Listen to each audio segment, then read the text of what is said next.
എന്നോട് ശക്തമായി പറഞ്ഞത് ബൈബിൾ ക്ലാസ് കൊടുക്കും. വടക്കേ ഇന്ത്യയിൽ ബൈബിൾ ക്ലാസ് വിശ്വാസികൾക്ക് വചനം പറഞ്ഞു കൊണ്ടുവന്നതിന് ശേഷം കൊടുക്കുന്നു. എന്നാൽ ഇവിടെ ദൈവമക്കൾ, കർത്താവിൻ്റെ ദാസന്മാർ ബൈബിൾ കോളേജിൽ പഠിച്ചവരോടും ഡിഗ്രി ഉള്ളവരും ഡോക്ടറേറ്റ് എടുത്തവരും ഇരുന്ന് വചനം പഠിക്കണം. അവരിപ്പോൾ ഇരുന്ന് വചനം പഠിച്ചേ മതിയാകും. അവരോ എനിക്ക് ഒന്നാമത് ദൈവവചനത്തിന് ആർക്കും ഒരു ഡോക്ടറേറ്റോ ഒരു ചെറിയ സർട്ടിഫിക്കറ്റ് പോലും ആർക്കും വാങ്ങാൻ യോഗ്യതയില്ല. ആരെങ്കിലും ദൈവത്തിന് സർട്ടിഫിക്കറ്റ് കൊടുക്കാനുണ്ടെങ്കിൽ പരിശുദ്ധാത്മാവാ കൊടുക്കേണ്ടത്. കാരണം ഇത് എൻജിനീയറിംഗ് അല്ല, ഇത് സയൻസ് അല്ല, ഇത് ബയോളജി അല്ല, ഇംഗ്ലീഷ് അല്ല. അതിനൊക്കെയാണ് ഡോക്ടറേറ്റ് കൊടുക്കാം. ഇത് ദൈവത്തിൻ്റെ വചനമാണ്. ദൈവത്തിൻ്റെ വചനത്തിന് ആരെങ്കിലും ഒരു സർട്ടിഫിക്കറ്റ് കൊടുക്കാൻ യോഗ്യനുണ്ടെങ്കിൽ അതിനെ പഠിപ്പിക്കുന്ന പരിശുദ്ധാത്മാവാകുന്ന ദൈവത്തിന് മാത്രമേ കഴിയുള്ളൂ. ഈ വലിയ സമുദ്രത്തിൽ നിന്ന് എന്നോട് ചിലർ പറയും, ഡോക്ടേഴ്സ്, ഞാൻ പറയും, നിങ്ങൾ എന്തുവാ ഈ പറയുന്നത്? ഈ ദൈവവചനത്തിൻ്റെ ഏറ്റവും താണ നഴ്സറി ക്ലാസ്സിൽ ഇരുന്ന് ഞാനിപ്പോഴും പഠിച്ചുകൊണ്ടിരിക്കുക ഇത്രയും വർഷമായിട്ടും. ആ വലിയ സമുദ്രത്തിൽ നിന്ന് ഒരു ചെറിയ സ്പൂണിൽ കോരി കുടിച്ചുകൊണ്ടിരിക്കുക. ഇന്നും ആ വലിയ സമുദ്രമാകുന്ന ദൈവത്തിൽ നിന്ന് ഓരോ ചെറിയ സ്പൂണിൽ ഒരു ഗ്ലാസ്സിൽ പോലും കോരി കുടിക്കാനുള്ള തൻ്റെ ഇടം എനിക്കായിട്ടില്ല. ഈ വലിയ അതുകൊണ്ട് നാം ദൈവത്തെക്കുറിച്ച് പഠിച്ചിട്ടുണ്ട്, സർട്ടിഫിക്കറ്റ് എന്ന് പറഞ്ഞാൽ അതെല്ലാം താഴെ വെച്ച് അതിനൊന്നും ഒരു പ്രയോജനമില്ല.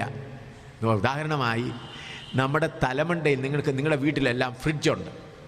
ഫ്രിഡ്ജിനകത്ത് നിങ്ങൾ മുട്ടയും ഇറച്ചിയും മീനും പാലും എല്ലാം വെച്ചിരിക്കുക, നിറച്ച് വെച്ചിരിക്കുക. നിങ്ങളത് പാചകം ചെയ്ത് കഴിക്കുന്നില്ല. നിങ്ങൾ വളരെ മെലിഞ്ഞ് ക്ഷീണിച്ചിരിക്കുന്നു. അപ്പം ഞാൻ നിങ്ങളോട് ചോദിച്ചു, സഹോദരൻ, നിങ്ങളുടെ വീട്ടിലൊന്നുമില്ലയോ? ഞങ്ങളുടെ വീട്ടിലില്ലയോ? ഒന്ന് നോക്കിക്കേ. ആ ഫ്രിഡ്ജൊന്ന് തുറന്ന് നോക്കിയാൽ ഇറച്ചിയും മീനും മുട്ടയും എല്ലാം അതിനകത്ത് ഇരിപ്പുണ്ട്. സഹോദര, ഫ്രിഡ്ജിനകത്ത് ഇറച്ചിയും മീനും മുട്ട ഇരുന്നാൽ നിനക്ക് ആരോഗ്യം വരത്തില്ല. അത് പാചകം ചെയ്ത് കഴിക്കണം. അതുപോലെ നമ്മുടെ തലമണ്ടയിൽ ഒരുപാട് വചനമുണ്ട്. അത് പരിശുദ്ധാത്മാവാകുന്ന അഗ്നിയാൽ പാചകം ചെയ്ത് കഴിച്ചെങ്കിലേ ആത്മാവിൽ ഊർജമായി മാറത്തുള്ളൂ. ബുദ്ധിയിൽ ഒരുപാട് വചനം ഉണ്ടെങ്കിൽ അതുകൊണ്ട് ഒരു പ്രയോജനവുമില്ല. ആ വചനത്തെ പ്രാക്ടിക്കലായി ജീവിതത്തിൽ കൂടെ ആത്മാവിൽ കൂടെ അതിനെ പരിശുദ്ധാത്മാവാകുന്ന അഗ്നിയിൽ പാചകം ചെയ്തത് കഴിക്കുമ്പോൾ നിങ്ങളുടെ ആത്മീയ മനുഷ്യന് ബലമായി മാറും. അതുകൊണ്ട് ഈ തലമണ്ടയ്ക്കകത്ത് എനിക്ക് വചനമുണ്ട് എന്ന് പറഞ്ഞ് എനിക്ക് എന്താ കേൾക്കുന്ന, അത് വെറും പ്രയോജനം. ഫ്രിഡ്ജിനകത്ത് വാങ്ങി വെച്ചിരിക്കുന്നത് പോലെ അല്ലാതെ മനുഷ്യബുദ്ധിയിൽ ഗ്രഹിക്കാവുന്നതല്ല.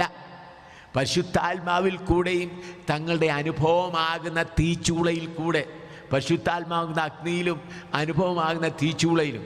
ഇപ്പോൾ സാധാരണ മെഡിക്കൽ കോളേജിൽ പഠിക്കുന്ന എല്ലാ സ്റ്റുഡൻസിനും അവർ ഡെഡ് ബോഡി അവരെടുത്ത് അറുത്ത് മുറിച്ച് അതിനകത്ത് എന്തൊക്കെയാണെന്ന് പ്രാക്ടിക്കലായിട്ട് കാണും. പ്രാക്ടിക്കൽ കൂടാതെ ഒരു മെഡിക്കൽ ഡോക്ടർ വന്നാൽ അവനൊന്നും അറിയത്തില്ല, എന്തുവാ എങ്ങനെയാ എന്ന്. അതുപോലെയാ ഇന്ന് അനേക ദൈവങ്ങൾക്ക് പ്രാക്ടിക്കലൊന്നുമില്ല.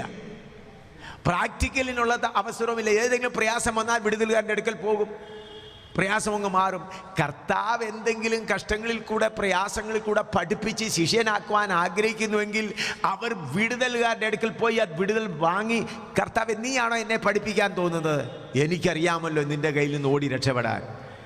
അങ്ങനെയുള്ളത് കൊണ്ട് കർത്താവിന് ഇന്ന് ആരെയും പഠിപ്പിക്കാനും കഴിയുകയില്ല. പഠിപ്പിക്കാൻ കർത്താവ് ഏതെങ്കിലും പ്രയാസങ്ങൾ കൊണ്ടുവന്നാൽ ആ പ്രയാസങ്ങളിൽ നിന്ന് അവരെങ്ങനെയെങ്കിലും ഓടി വിടുതൽ പ്രാപിക്കും. പ്രിയമുള്ളവരെ, അങ്ങനെയല്ല. നമ്മുടെ ദൈവം എത്ര വലിയവനാണ്! അവൻ എല്ലാവരുടെയും ദൈവമാണ്. അപ്പോൾ നിങ്ങളുടെ പട്ടണത്തിൽ നിങ്ങൾ നടക്കുമ്പോൾ നിങ്ങൾക്ക് ഉള്ളത്തിൽ ധൈര്യം വരുന്നത്, ഹിന്ദുക്കളുടെ ദൈവവും കൂടാണ് എൻ്റെ ദൈവം.